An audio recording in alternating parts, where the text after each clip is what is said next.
listening to Into the Mystery. In this episode, we discuss the nature of relationship on the spiritual path.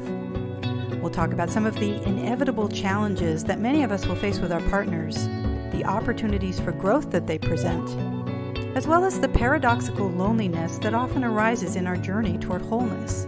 We hope you enjoy. I think the first thing we have to acknowledge is that the question of relationship is extraordinarily complex, and there are so many facets of relationship that relate to our path that it's virtually impossible to speak to all of them. And then of course there's different kinds of relationship, right? There's intimate relationship, casual relationship, friendship, relationship between parent and child, but when we speak about relationships and the dynamics of relationship and as they pertain to us in our path, one of the most significant questions I think is, what is relationship for? And maybe I'll just throw that to you as the question is, what is relationship for? What is relationship for? That is, you really did throw a curveball. A lot of movement on that curveball. Well, I have an understanding of what a relationship, what we think relationship is for, especially before That's a good place for us to begin. Before we embark on a spiritual path. I think relationships are for many things, but largely it begins in childhood as a way of defining who we are, who we think of as me, because we're always receiving feedback from the people around us. You know, we come into this life just as consciousness in a body, right? You start with this sort of a blank slate, and then that gradually gets filled in with details about this concept of what is me. They come from your parents, they come from your siblings, they come from your friends and your school and your church, if you have one, and your overall community. And so we start applying these ideas to ourselves. And then along the way, people will either reinforce those with some kind of reward or some kind of visibility or understanding, or perhaps not reward them. Maybe we're punished for expressing a certain sort of aspect of ourselves or certain kinds of behaviors. And so the ego is taking form all this time. The me shape is taking form. And then as a spiritual path progresses, we go through, of course, as we've spoken before, of this whole process of questioning all of these labels that we've applied and all of these ideas and judgments that we've applied to ourselves. And there comes a point, I believe, or at least in my experience, where you understand that there is no me. There is no me at all. And everything that I thought of as myself came as the result of some relationship with some other person or an idea or something externally that formed this costume, this character I've been playing as me. I think that's a great point.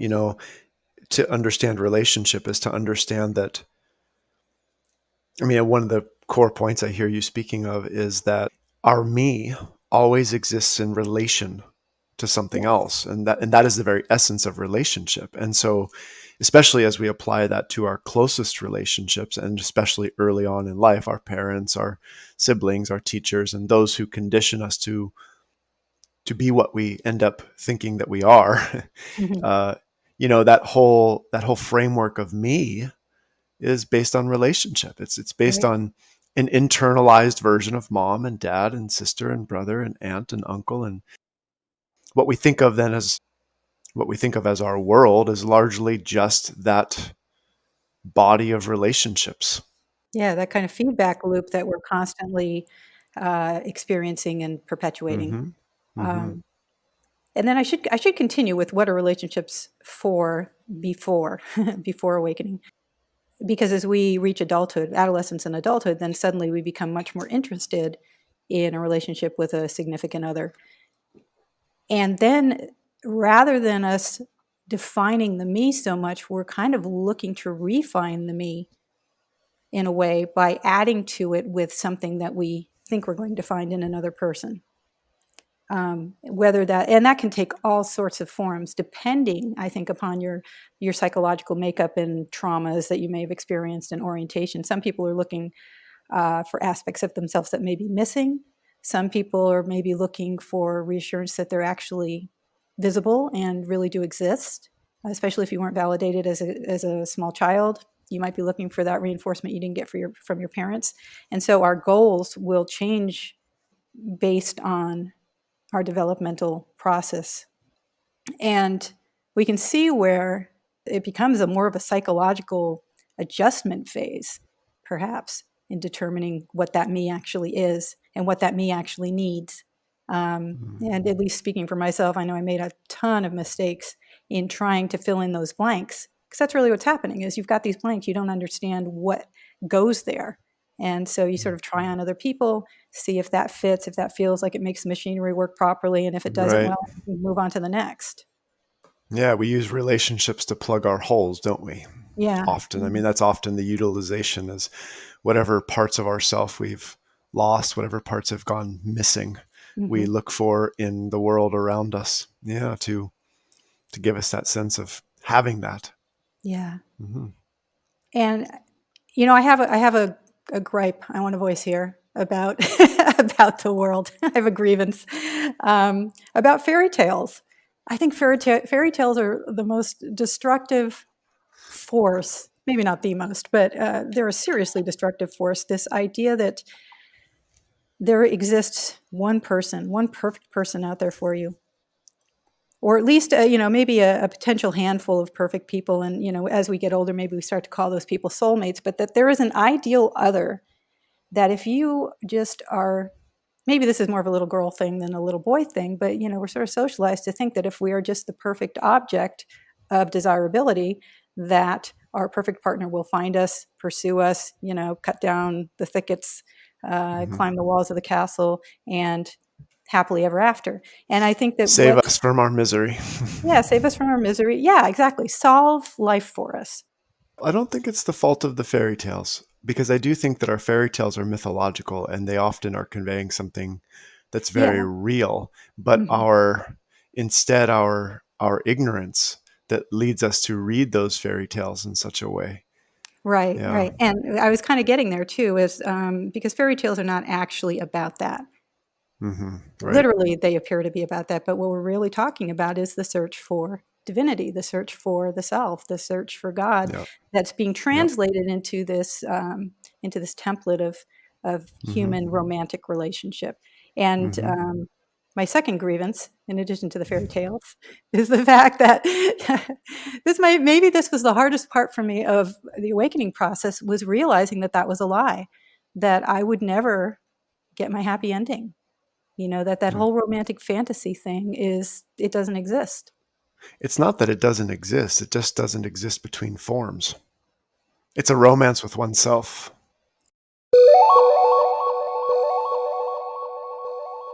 But the narrative, I don't think I'm alone here. And just speaking on behalf of my gender, if I may be so bold, I think that that is a very common driving motive in one's life, that you keep sort of refining yourself and pursuing the career and doing whatever else interests you, with the understanding that at some point this magical figure will arrive to again solve life for you in some way. Mhm. And so that part of it, that narrative, is the lie. Of course, spiritual Mhm. work will prove that there's a substitute for that, that there's a true replacement for that lie in knowing the self.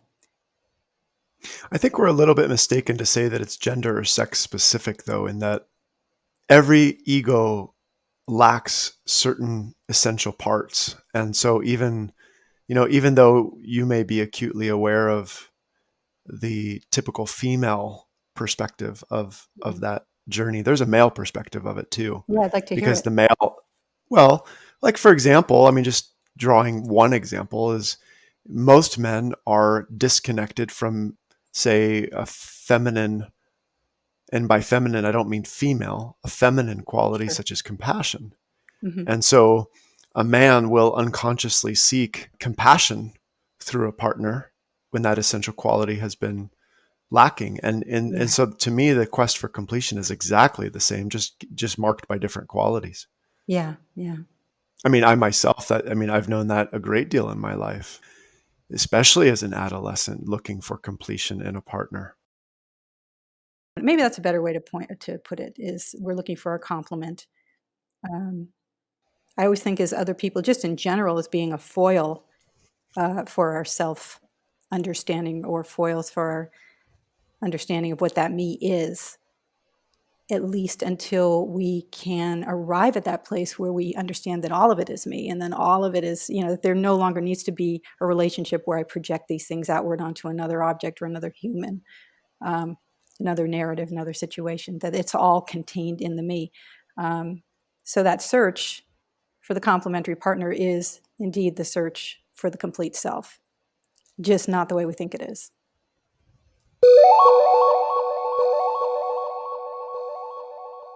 So if relationships before awakening are mostly about finding those missing parts of ourselves, can we agree on that? Yeah, I think that's a fairly accurate way to say it. Whether consciously or not. Right, mostly unconsciously. Completely unconsciously, because if it was conscious, we wouldn't do it. Right. And we're inevitably going to be disappointed because I'm thinking about the way relationships often start out with this. I mean, specifically romantic ones often start out with this idealization phase, an infatuation where you think you've found that thing. You think you've Hmm. found those aspects of yourself that you were consciously or unconsciously searching for. And this is where the Hmm. projection comes into play because while you're seeing the good stuff, what you wanted, and being reflected back at you, all of the things that you like about yourself as well. There's this, oh my God, I'm in love, not just with that person, but with myself because I'm feeling so validated by what I'm Hmm. receiving.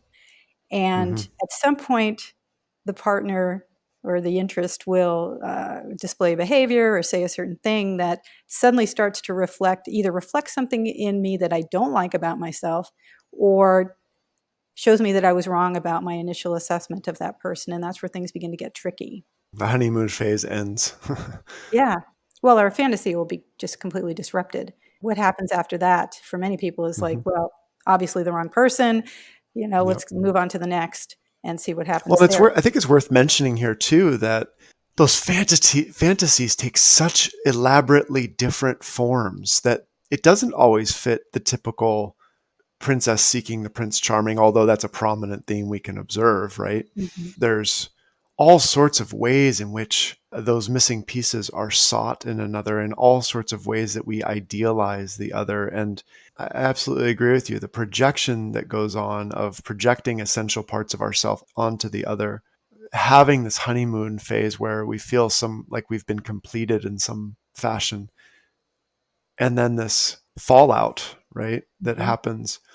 Or maybe the fallout doesn't happen. I mean, maybe we actually convince ourselves successfully that that person has given us, that they've become the missing link in the Mm. missing piece of our puzzle, but which is even more scary, honestly, than becoming disillusioned. But for most people, they're going to become disillusioned with the idealization of that relationship. And then Yeah. that's an opportunity for perhaps seeing what has happened here and Yeah. what we've been seeking in relationship and what we thought it was for and what we thought it would give us. And Yeah.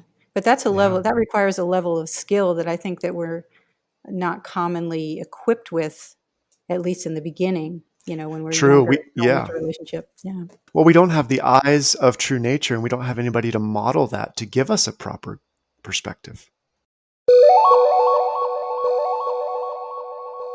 There's a Buddhist teacher that I follow on social media, and he sort of out of nowhere posted something about his dysfunctional mother, who sounds a lot a lot like my dysfunctional mother.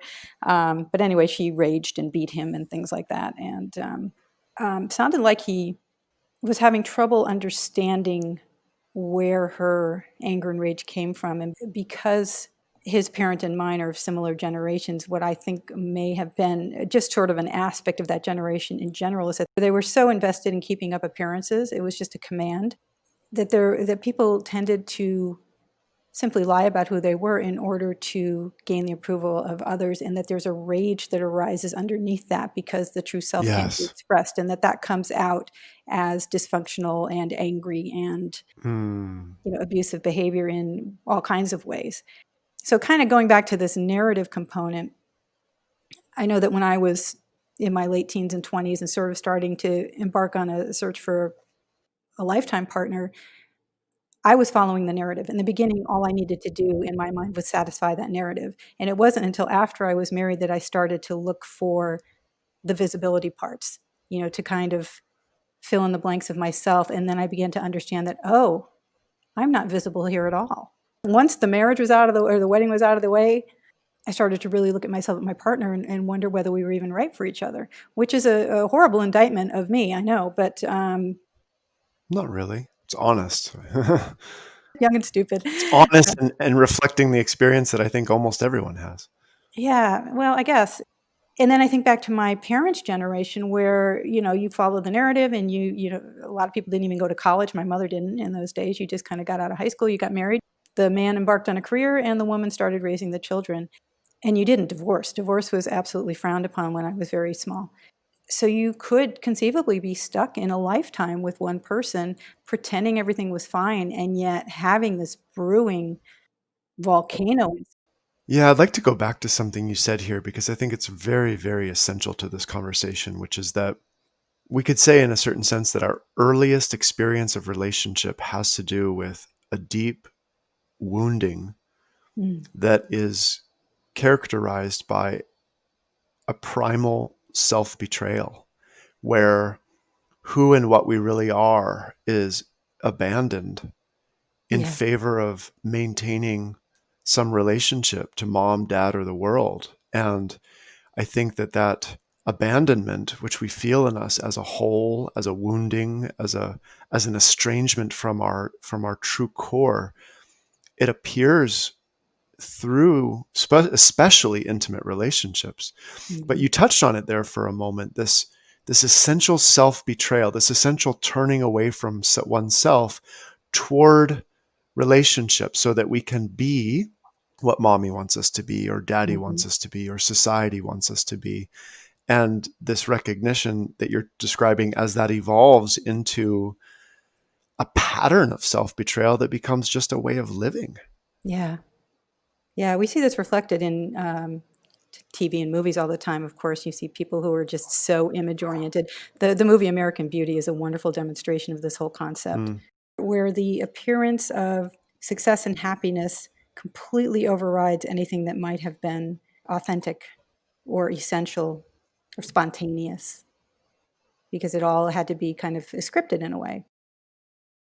there's something valuable in what you're saying if we take that external factor of appearances and vanity and presentation into the way our self-image is crafted from the Hmm. inside. That self-betrayal that leads us to relate to the mommy and the world and such in a way that's not completely real becomes instilled as an image. And so even Yeah. our internal experience, we know on some level as a fabrication, and it has Yes. its external clothing and ornamentation, but Hmm. there's a real core to that self-image, a real false self at the core, vain, a narcissistic false self at the core of that.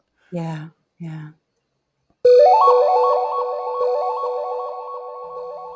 So I think there's two aspects that we can clarify as being motivators in relationship. Yep. Idealization and mirroring. Yes. It's like on one hand, the quality that we don't have that we want, and the other side, this need to be seen Yeah. for who we really are. Yes. And the self-betrayal piece was so powerful to me when I finally saw it, the ways I had abandoned myself in favor of an other. It's weird. I don't want to say I derived my self-worth from external sources, but Cathected. cathected, that's a great word. I mean, it's a strange paradox in that I had to betray myself in order to reassure myself that I was real. Hmm. There's this search for this real sense of self that I was investing in an image and in the feedback I got regarding that image, as opposed to the essential qualities that I actually contain Yeah, as an energy that simply inhabits or contains this human body. And this is maybe where the rage comes. It is that self betrayal piece, because when I finally saw it, I was really pissed. I mean, I that's remember right. sobbing over that for a long time. The natural consequence of betraying ourselves is rage, anger. Yeah. deep Yeah. sense of hurt and a desire to protect against that. And it was actually less directed at the external forces I had been looking to for my self identification, but toward myself. Like, how could I have not seen that? We all will face this in this path of realization, is this essential self betrayal, an unconscious choosing that we made to betray ourselves in favor of a self image, in favor of some kind of rapport with our environment or our caregivers. And in deep self realization work, we come upon that betrayal, and it is shocking. It is shocking when we Yeah. realize that, it amounts to saying, God never left me, I left myself. Yes. Yes. So then, so once you've seen that self betrayal, the idea of relationship takes on a completely different tone. Yeah, doesn't it? Yeah. And it's a kind of a frightening one because you realize that you're, in fact, responsible for yourself, that there is no prince coming to save you or princess. By It's, frightening, did you mean peaceful? I think, It's frightening from the pre-awakening perspective, but well, sure, quite but I mean, peaceful it from takes, the post-awakening perspective. there's a learning curve. There's a learning to Sure trust it there is. Sure sort of there a is. Yep. process. Um, and the ego, of course, wants to scramble around and then build a new you. I mean, we talked about this in, Yep. I think, the episode on spiritual materialism is that, Mm-hmm. okay, well, I'm not who I thought I was.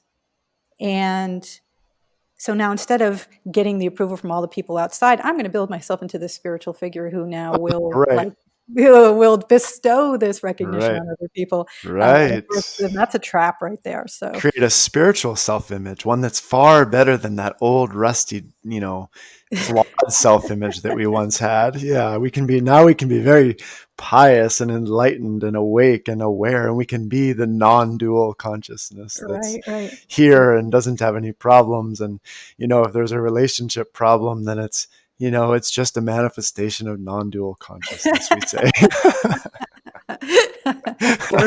spiritual, that too is a self betrayal, though. That too is a Yeah, right. Right. just That's why I'm teasing about it. it's a little bit kinder and happier, perhaps. But Actually, it's usually more violent. I was going to say when it falls apart, the ramifications are pretty intense. So we have to come to terms then with that loneliness component, Oh, yes. of realizing that I'm the only one who can betray myself. So then, what do we need a relationship for?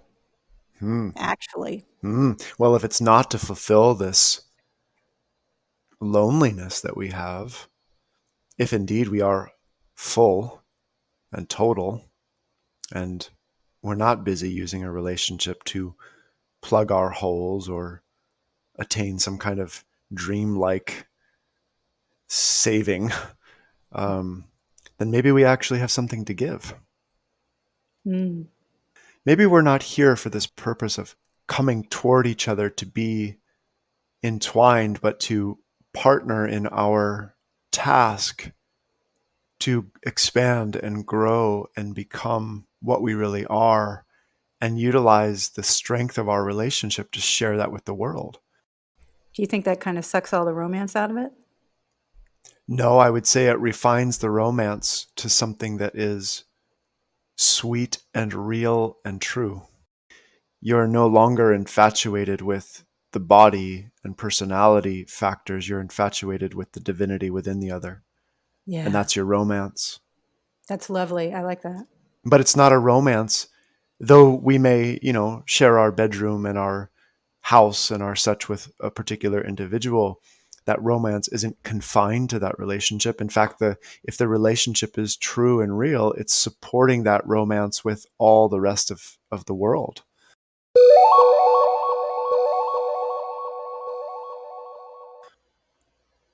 Let's talk about whether spiritual or self realization obviates, makes unnecessary the need for relationship and what that means. For example, somebody like Ramana Maharshi, who had no wife that we know of, or Mm-hmm. significant Mm-hmm. quote unquote romantic relationship. Is there a point in our development where relating to where we're so complete, where we're so whole as all of it, as the divine essence, that we no longer need another? Yes, but let's spend some time qualifying that yes, Okay. because that doesn't mean what we might think it means. We might think that means that when I achieve wholeness, when I achieve enlightenment, when I've recognized the universal nature of love, I will no longer need anybody. It's not that Yes. kind of attitude. It's different in that what we're speaking here specifically is that the need is gone. The Mm. need is gone. But to me, relationship in general is necessary because enlightenment doesn't happen to the individual. Mm. Enlightenment is of the one which is in all. And so to confirm that realization, to deepen our realization, to mature it is the best word. We have to be able to relate to others. Now, it doesn't have to be a significant other, a partner or wife or husband, but there needs to be relationship for our realization to mature. I read, shall I share the story about Osho? Sure. I don't remember in what book it was of his. Rajneesh writes about Ramana Maharshi, and I'm a deep lover of Ramana Maharshi and his teachings, and he's part of my sort of the grandfather of the lineage I claim as my own. But he said Ramana was a man who had achieved the highest realization, Mm-hmm. but he wasn't the most developed master. And when I read that, it took me some time to contemplate that and understand what that meant. But what he's describing is that we can attain realization and we can move into some kind of solitary life, such as monkhood or living in a cave. And we're perfectly welcome to do so. There's absolutely nothing wrong with that. And it comes with its own challenges. But there's a way that bringing our realization into the world, into contact with relationship, into the difficulty of having a wife or husband, into Mm-hmm. the Mm-hmm. difficulty of being a parent, that those difficulties, well, like in Hafiz's poem that I'll read, they ferment and they season us. And there's a way in which we are matured through our contact with the world. And that becomes its own development in the path and Mm-hmm. process of realization, one that I think is more potent than those who remove themselves from the world. Yeah, there's a certain skillfulness that must arise from that. Yes. It's harder to maintain your realization in the world than it is in isolation. Yeah, all those triggers, all those Yes, the temptations. triggers, right? Yeah. The temptation to fall back into egoic patterning when you come into relationship with another, the feelings of loneliness. Mhm. Because it's so easy to forget who you truly are when the world begins to sort of flood back in that way. Um, Yeah. That's the legacy of our relationship to the world is I give up who and what I truly am to mhm. become my fixation, my Yeah, persona, my yeah, personality, the person who will be liked and loved and recognized. And when we're interested in being real, these strategies just won't do anymore. right. And so then there's, I guess, the skillfulness component comes in where we have to find a way to balance those things, to be in the world and yet be true to our divine essence successfully. Because, some Yes. people are not going to take well to that. In the world, but not of it. Hmm. Right, because many people on the path, I'm sure, can relate to the idea that, a lot of relationships fail when you start doing this work or need to be Yeah. seriously adjusted, and that's Yes. not the responsibility of our partner entirely. If we're exactly, and if we're being truthful, every this I don't mean for this to sound so daunting as it sounds, but every relationship will need to be adjusted in the sense that every relationship is for the mutual alignment together in being, in love, in truth. And Yeah, so it's a constant task of adjusting, not by adapting ourselves, but by coming into alignment with each other right, and giving the other room to not choose that alignment if they should choose it. right, and so that loneliness certainly comes in here because I mean, there's a lot of levels of loneliness on this path in general, but one is of course realizing that the me that I thought was a thing is not. And so I've got to like understand what that means. I'm no longer perhaps finding that me reflected from my partner, or I can't rely on that anymore. This path will push us toward our loneliness because our loneliness is a key ingredient. It's the key ingredient that leads us from the loneliness of the ego to the aloneness of our true being. Mm. And so if we don't utilize our loneliness well, if we don't work with it, if we don't engage with it, we don't ever have this capacity to recognize the aloneness of being, which is so profoundly connected to everything. Yeah, we talked a little bit about that in episode 7 about Right. Christ consciousness and Mm-hmm. Christed nature. Mm-hmm. Well, and Christ is the embodiment of that. He's the embodiment of, you could say, from the worldly perspective, he achieved total loneliness, but his realization was a total oneness with God, and that made him one with everything. Yes. And I was just, as you started to speak there, I was just starting to untangle something in my mind about why we perceive loneliness to be an undesirable thing. The experience of Oh. loneliness is simply you can be alone as everything. And so, what is it we're missing if we say we're feeling lonely? There's a misunderstanding that must be occurring there. Yes. We feel inadequate. The false self is always seeking some form of validation for its reality. And part of that includes security, feeling secure, feeling safe, feeling recognized. But the false self can never achieve those things. And so Right. it's finally brought to its deep loneliness that the false self is lonely because it is estranged from God. Yes. Okay. So, we're getting back to the separation. As long as we perceive, I mean, you have to imagine a separation in order to feel lonely. So, Quite so. until we resolve that mistake in our understanding and our emotional experience, then that loneliness may continue to be a factor. You nailed it. Yes, the experience of being a false self, disconnected from others, based on our belief that we are our body and mind, and the stories we tell, Right. produces the experience of loneliness. Right.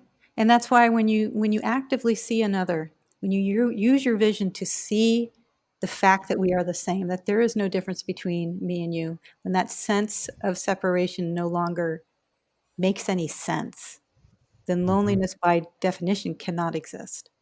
That's right. And what we do as egos is we try to join our false selves together. We try to unite them in some way. We Yeah. try to merge them, marry them, couple them, intertwine, engage, codepend. But it never alleviates the loneliness Yeah. because the loneliness is based in the sense of separation from God, from self, from other, all the same. Self, Yeah. God, and other are the same. And we could even do a little thought experiment here because even if you could ultimately merge two egos into one, like you Ugh! I know, right? But That's a think about scary thought. but that's what we think we're trying to do, but if you imagine that actually being possible, then you'd still be a separate individual. I mean, there would It's still like be something else outside that union, so it's a double stuffed Oreo of aloneness, of loneliness.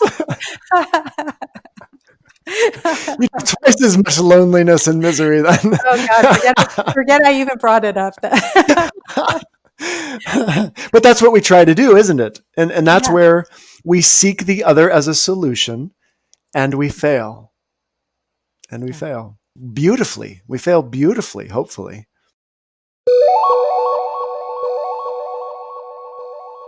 So, speaking in Course in Miracle terms for a moment, miracles, the special relationship is a quest to seek in the other what we can only find in ourselves.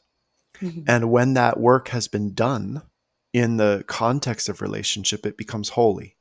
And mhm. that holiness is since we no longer seek to recognize that divinity through another, we're free to share it with all. And so our romantic Ah, relationship becomes one where we're not busy continuing to reinforce and seek it in the other, but because it is being cultivated, there's an encouragement to go out and share it. Not as sex, not as marry everybody and polyamory or whatever, but as that way of celebrating that love cannot be bound. that's what I was going to say. It becomes a celebration and Yeah. a worshipful recognition as opposed to something needy or something entwined, codependent even.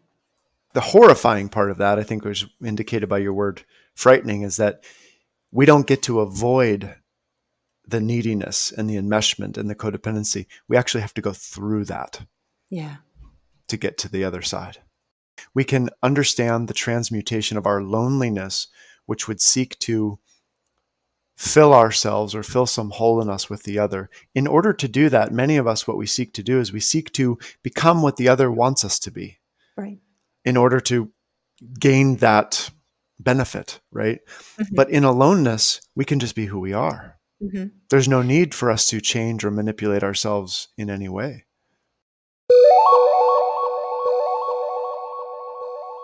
Our poem at the end of this conversation will fit well with this, where most of us, in one form or another, attempt some escape from our loneliness, Hmm. whether it's through the mundane activities of watching TV, calling a friend, reading the newspaper. Gosh, I say reading the newspaper as if anybody even reads the newspaper these days. But you get it, right? We seek Right. out forms to avoid our loneliness, and we seek out subtler forms to avoid our loneliness too, such as when we adopt or adapt ourselves in such a way to another's ego so that we don't Hmm. feel lonely. It's like we connect with, we were speaking about that with our early relationships. We betray ourselves so that we can have connection in some form. And that allows us to feel less lonely.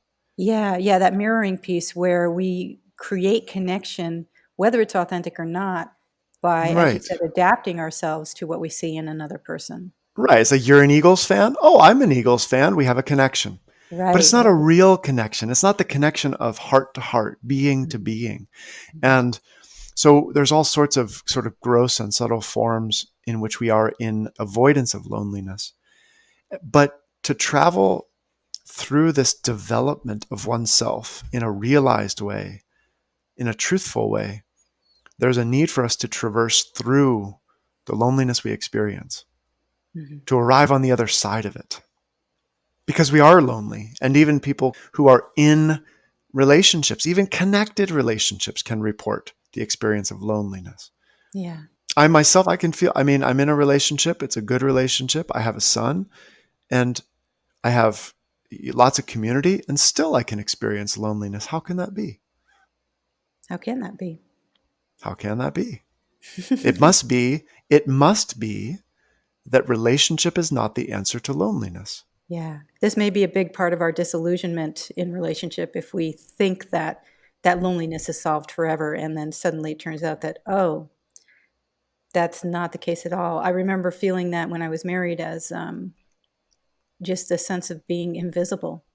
When I realized Yes, the person I had married, I had really idealized him in my mind in ways that were not at all real, then suddenly that mirroring aspect or that validation that I thought I was getting was gone. And I realized exactly. that not only was he not who he thought he was, but who I thought I saw reflected as myself through him was not there Yes, either. So there was this sort of yes, sense of disappearing, and yes, not being validated any longer. yes. And I would imagine that that probably changed your view or the nature of the relationship in some way, huh? Well, the bond was just disrupted. The Yes. bond was disrupted, and I know he felt it too, and he went and sought it elsewhere, and things sort of unraveled from there. Yes, and this is one of the difficult parts of our journey through loneliness is that when our ego bonds are disrupted, whether it's Mhm, with a partner, a friend, a parent, there's a chaos that ensues mhm. because the false foundation of that relationship has then been revealed. Right. And if we navigate that well, it's an opportunity to move into real relationship, true, holy relationship, where It may change the nature of our relationship to our partner, and it may not, but it certainly changes where we root ourselves, where we come from in relationship. We Hmm. don't seek those false bonds anymore. Right. So I guess maybe we can extrapolate from that the fact that it's essential to know oneself so Yes. completely in order to be able to Know have a thyself. relationship. Yeah. Yes. Otherwise, again, we're back to that me piece. Like, who do I think I am? And is that even real? And if we haven't already done that work, then it would be all too easy to blame the partner for that instead of going, oh, hey, obviously I didn't understand myself. I had better look at these things. Right. You're the reason I'm unhappy when that Hmm. unhappiness begins to show itself. There's an alarming thing I noticed about 5 years into doing spiritual work with people, that there's a remarkably high percentage of people who enter spiritual work, seem to be sincere about it, and leave it when a relationship develops. And I started to examine that. I was very curious about that. And I think it has to do with this underlying quest to quench our loneliness with spirituality, Mm. with involvement in spiritual community or spiritual work. And when that loneliness seems temporarily quenched by Hmm. the arising of a new relationship, what the spirituality was plugging in them now becomes irrelevant. And Right. I know from my observations that, after 5 or maybe 6 months or 5 years or however long, whatever it is that the person found in that relationship is going to reveal itself as lacking somewhat. Hmm. And again, some sort of loneliness will set in. And we have different ways of experiencing loneliness. We should say that. Yeah. But that loneliness will always find us.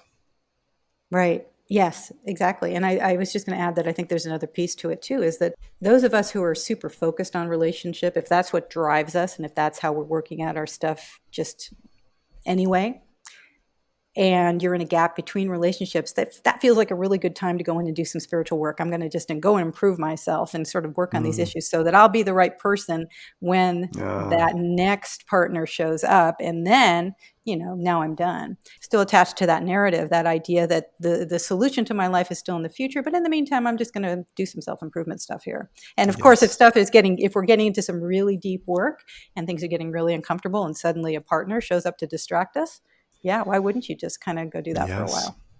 And of course, there's nothing wrong with entering into relationship. In fact, I think it's absolutely useful to our spiritual work, but there's a way in which spiritual work is abused in that sense by Hmm. using it as a replacement, or using it, like you said, to improve oneself, to make oneself more attractive to a mate, or what Right. have you. And that's not what realization is for. And it's not what relationship is for either.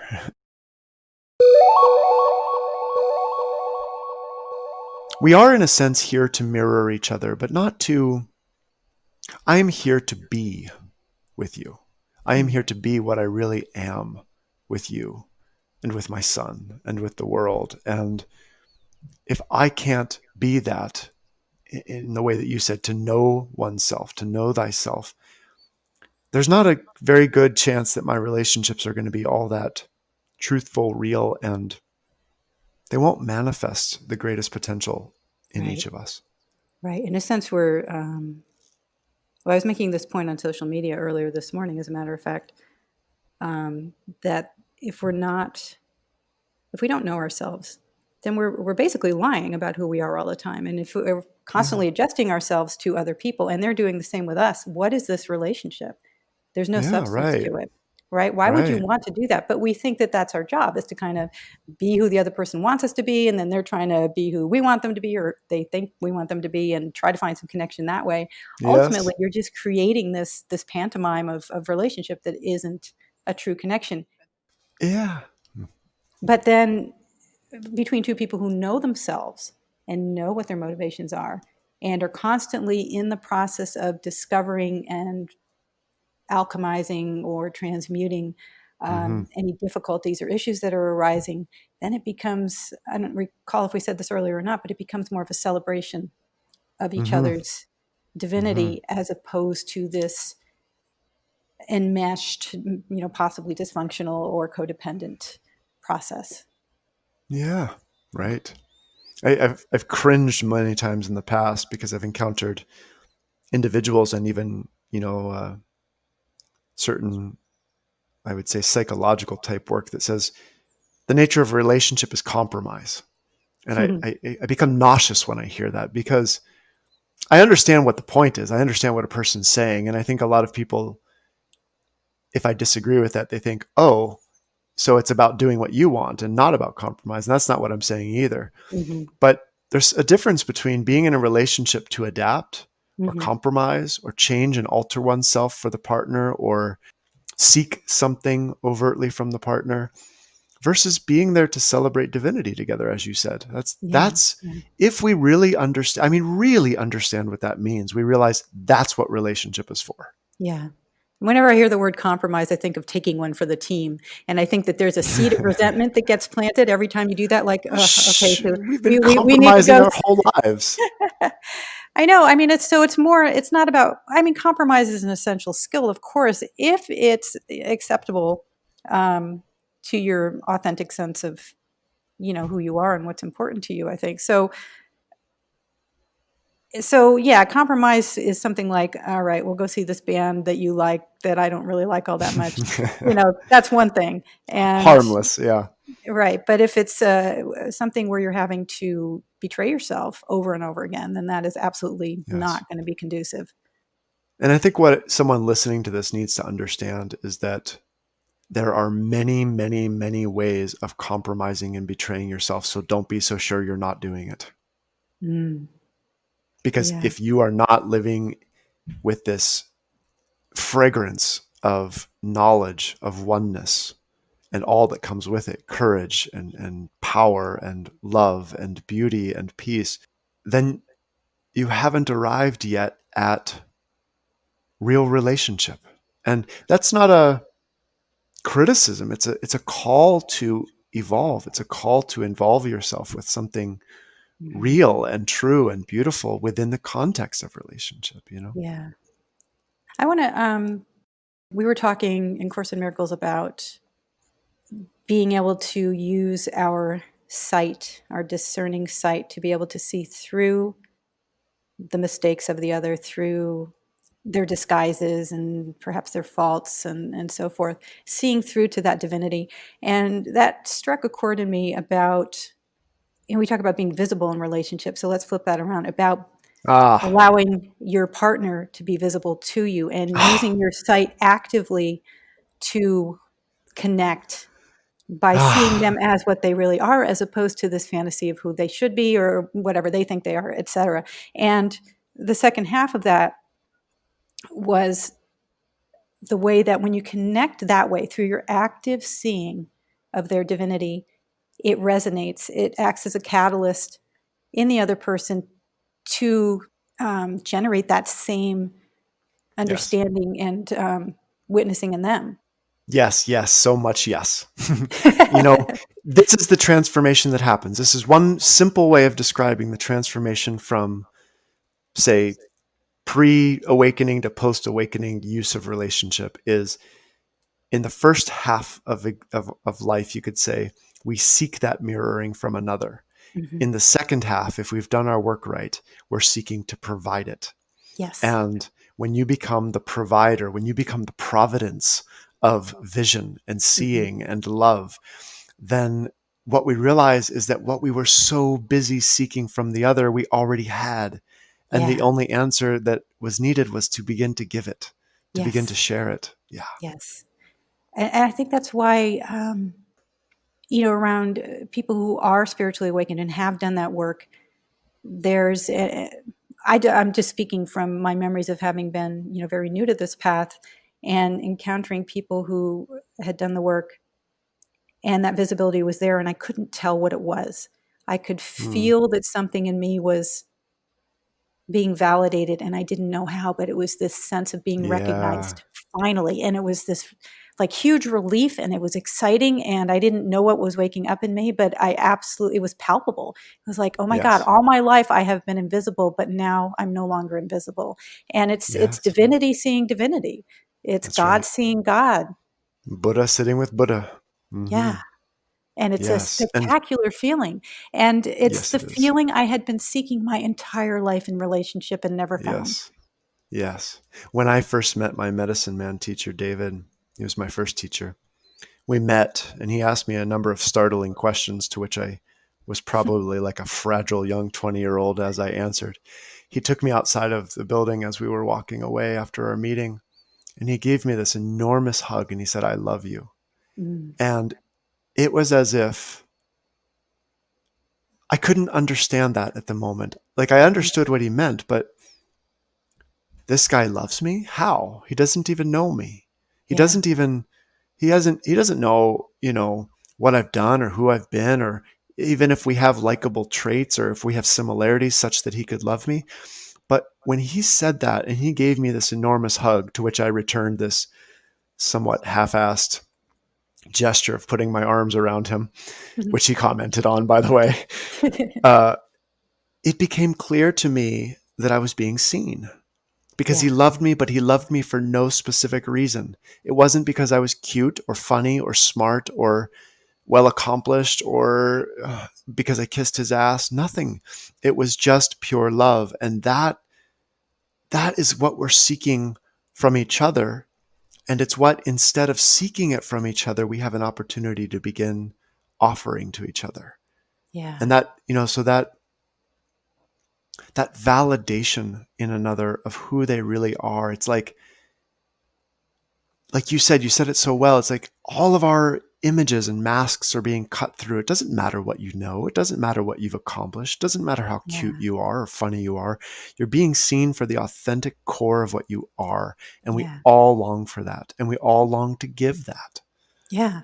And we all know when we're not getting it too, because if you're in a relationship where the other person is relating to you as a projection of their fantasies or what they need you to provide Yeah. to them in terms of validation or visibility or something, even if we can't articulate that, we feel it. We know that we're Yes. not Yes. not seen, and that goes back to childhood. If your parents wanted you to be a certain kind of little kid and you weren't behaving, Yep. or um, Yep.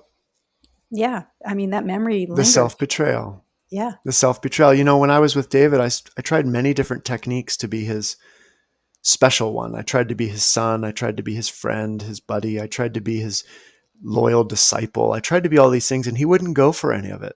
yeah, He wouldn't buy into any of it. And what he was showing me through that was that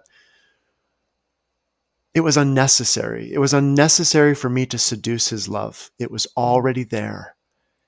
It was already there. I love that. That's really It was beautiful. already there. How how different would life be if we could just offer that to each other every day? Yes, that's the call. Let's say this to those who are listening. When you're looking for love, when you're looking for that mirror, when you're looking for the validation, recognize it as an opportunity to give it. Yeah.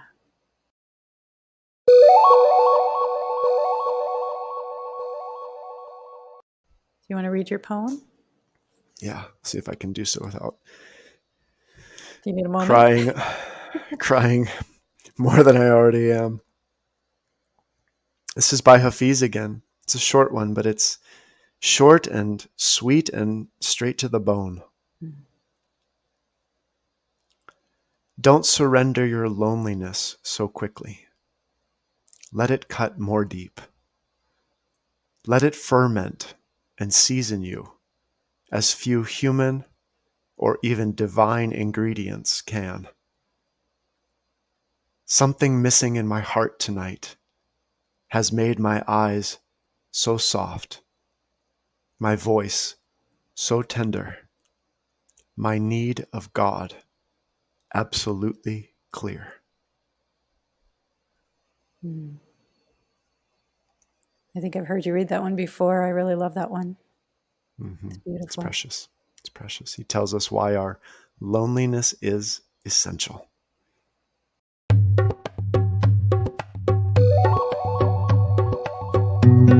Thanks for listening to this episode of Into the Mystery. We hope you gained something useful. If you'd like to learn more about our work, you can go to our websites.